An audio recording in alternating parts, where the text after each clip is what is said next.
এই লোকটি যা তৈরি করছে সেটি দেখে আপনার গায়ের লোম দাঁড়িয়ে যাবে। প্রথমে এই লোকটি কিছু শ্যাওলাকে তুলে নেয় আর একটু মাটিকে তুলে তাতে পানি দিয়ে নরম করে নেয়। একটি কাঁচের গ্লাস নিয়ে সেই গ্লাসের মধ্যে কিছু পাথরকে ভরে দেয়। তারপরে সেই গ্লাসে মাটিগুলোকে ভালোভাবে লাগাতে থাকে।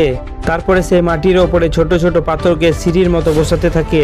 আর ফাইনালি এটা কি তৈরি করছে সেটি দেখার আগে ভিডিওটিতে একটি লাইক করে चैनल को सब्सक्राइब करो पहले। हाँ जल्दी करो, मुझे पता है कि आप लोग नहीं करते, वीडियो देखते हो लेकिन सब्सक्राइब नहीं करते।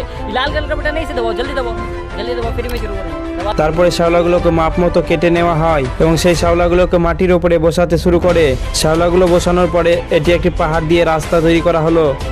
আশ্চর্য এক ম্যাজিক! এই লোকটি একটি গ্লাসের উপরে একটি লেচুকে রাখে আর একটি হাত দিয়ে গ্লাসকে শক্ত করে ধরে থাকে। আর ওই হাতটি যখন গ্লাসের উপর দিকে চাড়ে তখন লেচুটি গ্লাসের মধ্যে ঢুকে যায়। কিন্তু এটি কিভাবে সম্ভব সেটি দেখার আগে ভিডিওতে একটি লাইক করে चैनल को सब्सक्राइब करो पहले। हाँ जल्दी करो, मुझे पता है कि आप लोग नहीं करते, वीडियो देखते हो लेकिन सब्सक्राइब नहीं करते।